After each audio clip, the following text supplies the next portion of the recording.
Right, so let me explain something to everybody. Number one, you do not get to determine what the length of probation is. That is solely in the court's discretion. This moment turns on expectation versus authority. An agreement is believed to set limits, but the record controls what follows. Assumptions meet rules that must be applied, not inferred. Watch how the judge examines that assumption. 5CR009091, State versus Manisha Moore. Could I have parties announced for the record? Lauren Espinoza for the state. Brian Bernard for the defense, Your Honor. And are you Miss Moore? Yes. Counsel, have you received all discovery? Did you review it with your client? I have received all discovery. I have reviewed it with my client. Court will find that the state is in compliance with discovery. Ms. Moore, did you review the document entitled Application for Deferred Adjudication with your attorney? Did you understand it and electronically sign it? Yes. Did you review the defendant's consent to plea by video conference with your attorney? Did you understand it and sign it? Yes. Did you understand you have a right to appear in person for this hearing? Yes. Do you understand by signing that plea of consent to appear by video, you're giving up your rights to appear in person? Yes. Court will find that defendant has knowingly and voluntarily consented to appear by video. Did you review the true bill of indictment with your attorney? Did you understand it? Yes. Counsel, do you waive the reading of the indictment? Yes, Your Honor, we do waive the reading. State, are you proceeding on the indictment as presented? Yes, Your Honor. Did you review the court admonishments, Ms. Moore, with your attorney? Did you understand it and electronically sign it in all the appropriate places? Yes. Did you understand you're charged with theft of property less than $2,500 with 2 or more previous convictions? That's a state jail felony. The range of punishment is anywhere from 180 days up to 2 years in the state jail facility and up to a $10,000 fine. Did you understand? The court carefully establishes that the plea is entered knowingly and voluntarily, confirming the defendant's understanding of the charge and punishment range. This portion of the hearing is procedural but critical, as it limits later claims of confusion or coercion. At this stage, the record reflects informed consent rather than negotiation. Yes, ma'am. If you have a plea bargain agreement with the state, the court does not have to follow your plea. If for any reason the court does not follow your plea and gives you more than you bargained for, the fact that you entered a plea will not be used against you and you will be allowed to withdraw your plea. Did you understand? Yes. You have a right to jury trial, a right for you or your attorney to cross-examine and confront any witnesses. The state would call in the right to remain silent. By entering this plea, you're giving up those rights. Did you intend to give up those rights and enter into a plea in this case? Yes. Did you understand if the court were to grant your application for deferred adjudication, if for any reason your deferred adjudication were revoked, the court could find you guilty and sentence you up to 2 years in the state jail facility and up to a $10,000 fine? Did you understand? Yes. Counsel, has your client been able to provide you with any defenses? Yes, Your Honor. Do you believe she has a rational as well as a factual understanding of the charges against her? I do, Your Honor. Do you believe she's currently competent and was legally sane at the time of the offense? I do, Your Honor. Ms. Moore, has anyone threatened you, coerced, No. placed you in fear to get you to enter this plea? No. Anyone promised you anything other than the plea? No. Are you satisfied with the way you've been represented? Yes. If you're not a U.S. citizen, by entering this plea, you will be deported, denied re-entry, and denied naturalization. Did you understand? Yes, ma'am. Court will find that defendant has knowingly and voluntarily waived her right to jury trial. Here, the defendant explicitly waives her trial rights and acknowledges the consequences of deferred adjudication if revoked. The exchange highlights how plea bargains trade certainty for risk, particularly when prior convictions are involved. The court's questions emphasize accountability rather than leniency. Did you review the plea bargain page with your attorney? Did you understand it? Yes. According to the plea, there's a $1,000 fine probated and the state is recommending deferred adjudication. Did you understand that to be the plea? Yes, ma'am. Defense, is that the plea? It is, Your Honor. State, is that the plea? Yes, Your Honor. Did you review the waiver of appeal paragraph with your attorney? Did you understand it and sign it in both places? Yes. By signing that, you're waiving your right to appeal. The only items that can be appealed are written pretrial motions that have been filed, heard, and ruled upon by the court. Did you understand? Yes. Counsel, have there been any such motions? No motions have been filed, Your Honor. Outside the agreement, the state is recommending that your deferred adjudication be for a term of 2 years. There be a TAP evaluation, 150 hours of community service restitution, no contact with HEB at 368 Valley High Drive, And this picture you have to put somewhere. and the anti-theft course. Did you understand those were recommendations from the state and the court does not have to follow those recommendations? Yes, ma'am. Then to the offenses charge, how do you plead? Guilty, not guilty, or no contest? No contest. State, any evidence? Yes, Your Honor. State offers State's Exhibit 1 and all attachments. Any objections? No objections. Did you review the waiver and stipulations with your attorney? Did you understand it? Did you sign it in all the appropriate places? Yes, ma'am. Again, did you understand you have a right to jury trial, a right for you or your attorney to cross-examine and confront any witnesses the state would call, and the right to remain silent? Yes, ma'am. Did you understand that today the state will be presenting evidence in the form of witnesses' statements and police reports, but most importantly, there'll be no live testimony? Did you understand? Yes, ma'am. Court will find that defendant has knowingly and voluntarily waived and consented to stipulation of testimony and stipulations. Court will accept into evidence State's Exhibits 1 and attachments. Court has reviewed the same. The court will find there is sufficient evidence to find you guilty. The court will defer finding of guilt as you've applied for deferred adjudication. Are you proceeding with sentencing? Yes, Your Honor. Anything you wish to say on behalf of your client? No, Your Honor. All right. Are you currently employed? Yes. What do you do? Home health care. I don't allow people who are on probation in my court to do home health care.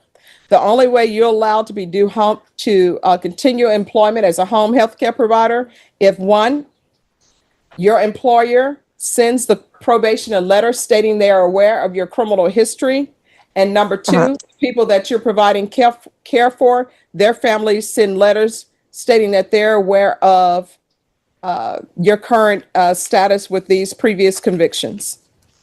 When employment is discussed, the tone shifts from procedural to protective. The judge draws a clear boundary between rehabilitation and public safety, particularly where vulnerable individuals may be involved. This moment reframes the case from theft alone to trust and responsibility. Okay. Do you have any minor children? No. Well, yeah, I have kids. I have 2 daughters, And what are their ages? 16 and 11. All right, this is what the court is going to do. There's a $1,000 fine to be prorated, regular reporting by Zoom or in person, regular random UAs, no contact with HEB in San Antonio. That's any HEB in San Antonio, Texas. Okay. Proof of employment within 45 days, no employment as a home health care provider or with minors, field visits 1 time per month for 4 months, 150 hours of community service restitution. Once parenting classes are completed, 50 hours will be deemed satisfied. The Your Honor. remaining 100 hours will be completed once she completes the anti-theft course. Yes, sir? I thought the agreement called for no contact with the HEB where she was arrested, which is in San Antonio. She lives in Austin. That's not a part of the agreement. That's outside the agreement.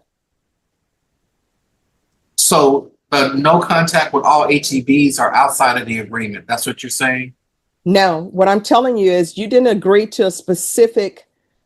The only thing that you've agreed to is that she has a $1,000 fine that is probated and that Yeah. I give her deferred adjudication. Everything else is outside your agreement. You cannot bind the court to those agreements. What I have said is she is not allowed to go to any HEB in San Antonio, Texas. Okay. Okay. All right. And then I have a quick question. So I will have to quit my job, right? unless you have an employee who's willing to write a letter and say that they are aware of your criminal history and list these items as a part of your criminal history, and that they have no concerns about that, and whoever you are providing home health care to, that their family member is aware of that and they send a letter as well. Okay, so the people that I work with, they are We could talk okay. about it after. Okay. Okay. But Judge, I'm clear. I will communicate with her how we can satisfy your requirement. All right. And where is she asking that her probation be transferred to? Is it Travis County, Your Honor? All right. Transfer to Travis County. Court, I'm glad. Yeah, Travis County. Court will sentence you to 3 years deferred adjudication. Sorry, I thought it was I thought it was 2. 2. The disagreement over probation terms exposes a common misunderstanding in plea negotiations. The court clarifies that recommendations below the signature line are not binding agreements. This correction underscores judicial authority and signals that the sentence will reflect the defendant's full record, not just the negotiated fine. All right. So let me explain something to everybody. Number one, you do not get to determine what the length of probation is. That is solely in the court's discretion. You all can make recommendations to the court, but anything that's below this line on this piece of paperwork, that is not a part of your plea agreement. And it actually states, note, the parties are not allowed to make binding agreements regarding the length of community supervision or the terms and conditions of community supervision, which are totally dependent upon the court's discretion. The following recommendations do not constitute part of the formal plea agreement. And what is listed? 2 years for the length. TAP evaluation, 150 hours of community service restitution. I don't have to give her 150 hours of community supervision. I could give her, restitution. I could give her 300 hours. The no contact with HEB at Valley High Drive. I can say no contact with HEB throughout the state of Texas. The anti-theft course, I don't have to give that. The reason why I am giving her 3 years deferred adjudication, because I don't want anyone to think that I'm just arbitrarily giving people things. She is charged with theft of property under $2,500 with 2 or more previous convictions, which means that she's been stealing 2 or more times before she even got to the felony level. And according to the stipulations that y'all entered to, she went into HEB, took a Ninja ice maker or Ninja smoothie maker and just put it in the cart and walking it past all points of sale. And it's not as though she's 18. And if she were 18, it would still be wrong. But at some point in time, people should learn you're not allowed to take items from stores unless you paid for them. The judge explains the reasoning behind extending deferred adjudication to 3 years, tying the decision directly to repeat theft behavior. By detailing the conduct underlying the charge, the court grounds punishment in pattern rather than impulse. The message is corrective, not punitive, but unmistakably firm. So should she be getting a minimum of 2 years on probation? No. Okay, so I have a question. Cause at first they was offering me No, this no, time, no, sir. Your Honor. Probation. Is there anything else with regards to sentencing? No, Your Honor. We're going to do the deferred probation because it prevents her from being a No, convicted I'm felon. asking probation. Probation, are you requesting or recommending anything else?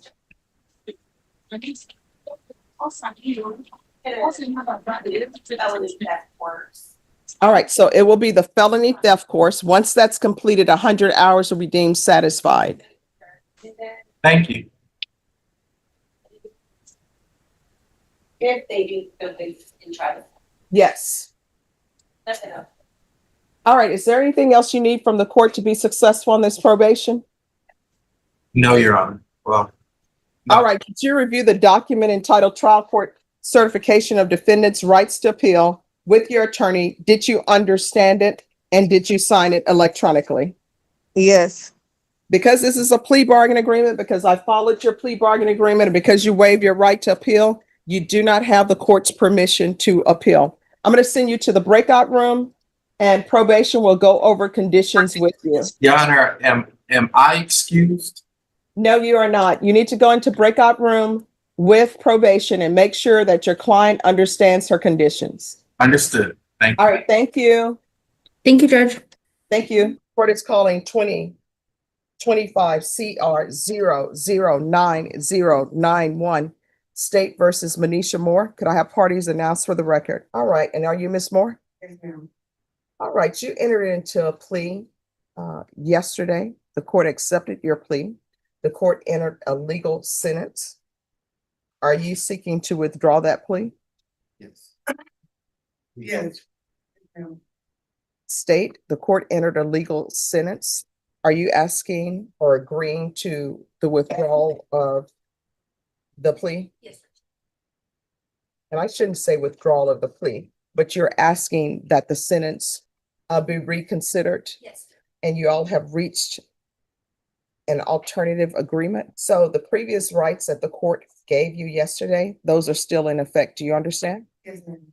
So according to this new plea bargain agreement, the state is asking that you be sentenced under 1244, that your punishment be assessed at 21 days in the Bexar County jail, and there be $1,000 fine. Is that correct? Is that correct? Yes, sir. Is that the new plea agreement? Do you understand that to be the new plea agreement? And has your attorney explained that to you? Yes, ma'am. The court will follow your plea bargain agreement. The court will find you guilty. Odyssey is a little bit slow. All right. Court will find you guilty. The court will sentence you to 21 days in the The defendant returns the next day seeking reconsideration, resulting in a new agreement and a different outcome.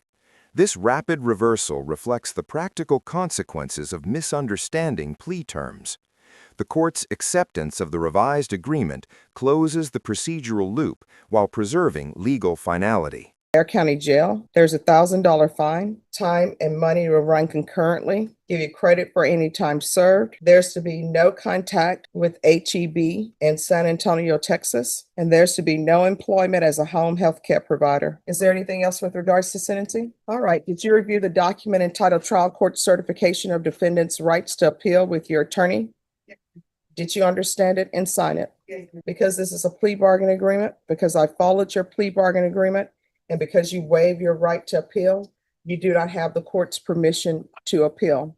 Because this is a felony conviction, you're not allowed to own or possess any weapons or ammunition. If you have a question over what that is, you'll need to speak to an attorney. Do you understand? All right, we can go off the record. Here's the thing. Now that you have a felony conviction, you are not going to be allowed to work in any field that requires you to have a license. Your home health care provider, whoever you work for, they're supposed to run a background check. They're going to see that you have a felony conviction, and they're supposed to proceed accordingly. If they do not proceed accordingly, and if you pick up a theft case from one of the residents, what's going to end up happening is they're going to be sued because they're on notice. And whatever happens to you, happens to you. You cannot go through life building your happiness off somebody else's misery. How old are you? You're 36. You know you're not supposed to be taking things that do not belong to you. And for an adult person to go into HEB, taking a Ninja smoothie machine that somebody tells me they're, I don't know, a hot item, that item is in the misdemeanor territory range. Like if there's the only theft you had, you would have been in misdemeanor court. The reason why you're in felony court for that theft is because you've committed theft 2 times before. And obviously, your career is stealing, and that's what you want to do. But what I'm telling you, steal again, you're going to have another felony. You understand? And as I said before, that home health care provider thing, you should not be working there. And people always want to know, why are you not letting me work as a home health care provider? And you know what? If you had a relative who was a child, who was in a facility where they're a vulnerable person, you would not want a felon taking care of them either.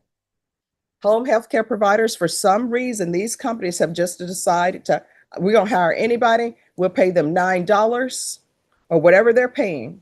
And they just let anybody care for anybody's relatives. And then when stuff gets stolen, yeah, they'll fire you. And then you go to the next place and become another home health care provider. And nobody knows that there's a felon working with their relatives. And sometimes relatives don't care. They're just like out of sight, out of mind. Hopefully my relative is being fine. And then when items comes missing from their relative, people are like, well, did they really have it? They're suffering from dementia. Did they really have it? They really don't know what's going on in their life. So you are not allowed to work as a home health care provider. The court withdraws deferred adjudication and enters a felony conviction, sentencing the defendant to 21 days in county jail, a $1,000 fine, employment restrictions, and no contact with the specified retail location. This case illustrates how plea agreements rely on clarity, not assumptions, and how prior conduct shapes judicial discretion. Follow for more courtroom proceedings analyzed with context and care.